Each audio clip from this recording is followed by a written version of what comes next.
memorable studio session was with Mobb a couple years ago. We were working on infamous Mobb, the re-release, the new album, and then unreleased cuts, double disc release with Mobb. And we booked a session at Converse Rubber Tracks in Brooklyn.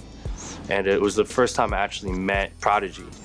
And so it was memorable for me, number one, because Mobb, they're legendary hip hop group and legendary New York.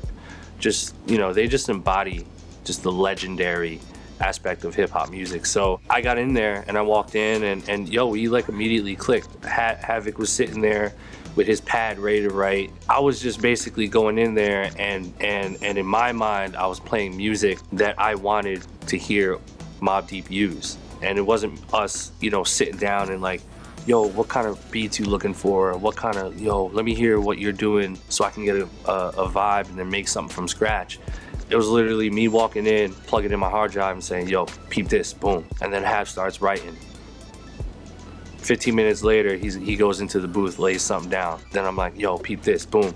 So like in a matter of an hour, we have like 3 or 4 like skeleton ideas of songs.